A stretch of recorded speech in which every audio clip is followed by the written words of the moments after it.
समय दोस्तों के साथ खेलने, मोबाइल पर गेम खेलने और बेकार की बातों में बिताता था। उसके माता पिता ने कई बार उसे समय की कीमत समझाने की कोशिश की, लेकिन अर्जुन को यह बात समझ नहीं आती थी। वह हमेशा सोचता, मेरे पास बहुत समय है, सब कुछ बाद में कर लूंगा, अभी तो मजे करने दो। एक दिन स्कूल में वार्षिक परीक्षा के नतीजे आए। इस बार अर्जुन के नंबर बहुत कम आए, जितनी उम्मीद थी उससे बहुत नीचे। जिस अर्जुन की टीचर तारीफ करते थे वही अब निराश हो गए, यहाँ तक कि उसके दोस्त भी उससे दूर होने लगे। घर लौटकर अर्जुन ने अपने माता पिता को रिपोर्ट कार्ड देखते हुए निराश देखा। अर्जुन को खुद पर गुस्सा आया, लेकिन उसे समझ नहीं आया कि अब आदत कैसे बदले। उस रात अर्जुन अपने दादाजी के पास गया, जो गांव के सबसे समझदार और सम्मानित बुजुर्ग थे। दादाजी के पास बैठकर अर्जुन ने अपनी परेशानी बताई और कहा, दादाजी, मैं समझ नहीं पा रहा कि मैं इस बार फेल कैसे हो गया, जबकि मैं एक अच्छा छात्र हूँ। दादाजी मुस्कुराए और बोले, बेटा, समस्या यह नहीं कि तुम अच्छे छात्र नहीं हो, समस्या यह है कि तुमने समय को हल्के में लिया। समय बहुत कीमती होता है, अगर इसका सही उपयोग करो तो सफलता मिलती है, और अगर इसे बर्बाद करो तो ये पीछे खींच लेता है। अर्जुन ने हैरानी से पूछा, लेकिन दादाजी, समय तो हमेशा होता है ना, मैं बाद में भी सब कर सकता हूँ। दादाजी गंभीर होकर बोले, नहीं बेटा, समय नदी के बहते पानी जैसा है, जो बह गया वो कभी वापस नहीं आता।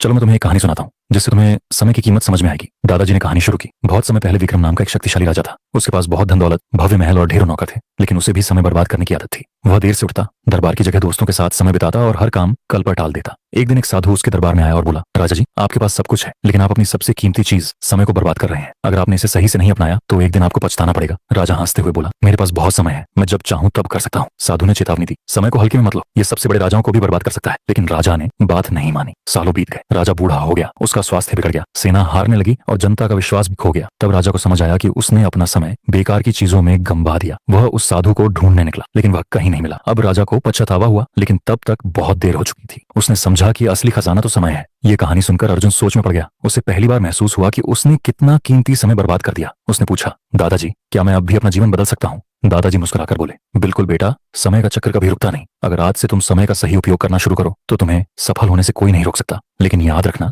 जो काम आज कर सकते हो उसे कल पर मत टालो। उस दिन के बाद अर्जुन ने संकल्प लिया कि वह समय का सही उपयोग करेगा। उसने एक दिनचर्या बनाई, हर काम के लिए समय तय किया। वह सुबह जल्दी उठने लगा, पढ़ाई पर ध्यान देने लगा और व्यर्थ की बातों से दूर रहने लगा। धीरे धीरे उसकी मेहनत के अच्छे नतीजे आने लगे। अगली परीक्षा में